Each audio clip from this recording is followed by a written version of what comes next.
নমস্কার ভিউয়ার্স। তো চলুন শুরু করা যাক শ্রীমদ্ ভগবদ গীতা যথাযথের ধ্যান যোগের পরবর্তী অংশ। শ্লোক 9।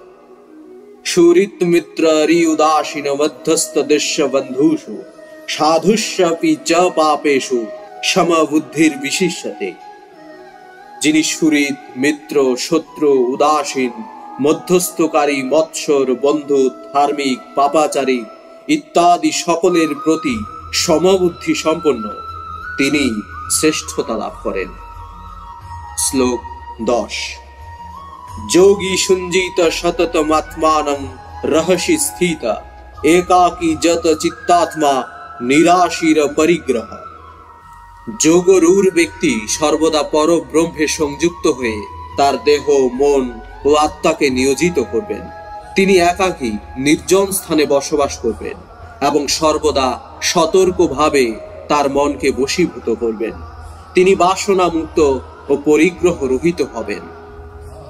তাৎপর্য: স্তর ভেদে শ্রীকৃষ্ণকে ব্রহ্ম, পরমাত্মা ও পরমেশ্বর ভগবান রূপে উপলব্ধি করা যায়। এক কথায়, ভক্তি সহকারে সর্বক্ষণ ভগবানের সেবা করাই হচ্ছে প্রকৃত কৃষ্ণ ভাবনা। কিন্তু নির্বিশেষ ব্রহ্মবাদী জ্ঞানী এবং পরমাত্মার অন্বেষণকারী যোগীরাও আংশিকভাবে কৃষ্ণ ভাবনাময়, কারণ নির্বিশেষ ব্রহ্ম হচ্ছেন ভগবানের দেহ নির্গত রশ্মিচ্ছটা এবং সর্বব্যাপ্ত পরমাত্মা হচ্ছেন ভগবানের আংশিক প্রকাশ। তাই ধ্যানমগ্ন যোগী এবং নির্বিশেষবাদী জ্ঞানীরাও পরোক্ষভাবে কৃষ্ণ ভাবনাময়।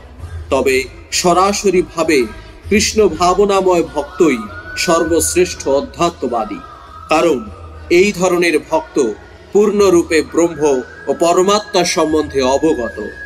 তিনি পরম তত্ত্বকে পূর্ণরূপে উপলব্ধি করতে পারেন। কিন্তু নির্বিশেষবাদী জ্ঞানী ও ধ্যানমগ্ন যোগীরা পূর্ণরূপে কৃষ্ণ ভাবনামৃত লাভ করতে পারেন না। তা সত্ত্বেও এই সমস্ত নির্দেশ এখানে দেওয়া হয়েছে তাদের নির্দিষ্ট কার্যকলাপে সর্বদা নিয়োজিত হওয়ার জন্য, যাতে তারা কখনো সিদ্ধির সর্বোত্তম স্তরে পৌঁছতে পারেন। যোগীর প্রথম কর্তব্য হচ্ছে মনকে সর্বদা ভগবান শ্রীকৃষ্ণে একাগ্র করা। মুহূর্তের জন্য ভগবান শ্রীকৃষ্ণকে ভুলে না গিয়ে সর্বক্ষণ তার কথা স্মরণ করা উচিত। নিরন্তর ভগবানের চিন্তায় মনকে একাগ্র করার নাম সমাধি। মনের এই একাগ্রতা লাভ করার জন্য নির্জনে বসবাস করা উচিত এবং বাহ্য বিষয়ের উপদ্রব থেকে দূরে থাকা উচিত। ভগবত প্রাপ্তির জন্য অনুকূল পরিস্থিতির গ্রহণ এবং প্রতিকূল পরিস্থিতি বর্জন করার ব্যাপারে সাধকের সতর্ক থাকা উচিত।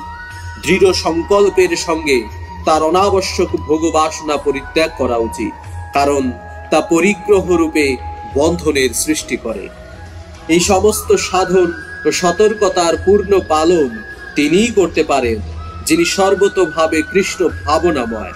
কারণ সর্বতোভাবে কৃষ্ণ ভাবনাময় হওয়া মানেই স্বেচ্ছাকৃতভাবে সবকিছু বর্জন করা। এই ধরনের ত্যাগে পরিগ্রহের কোনো সম্ভাবনা প্রায় থাকেই না। শ্রীলরূপ গোস্বামীপাদ এভাবেই কৃষ্ণ ভাবনামৃতের বৈশিষ্ট্য প্রদান করে বলেছেন: অনাসক্তস্য বিষয়ান যথার্হমুপযুঞ্জতা নির্বন্ধ কৃষ্ণ সম্বন্ধে যুক্তং বৈরাগ্যমুচ্যতে। প্রাপঞ্চিকতয়া বুদ্ধা হরি সম্বন্ধী বস্তুনা মুমুক্ষুবি পরিত্যাগ বৈরাগ্যং ফল্গু কথ্যতে।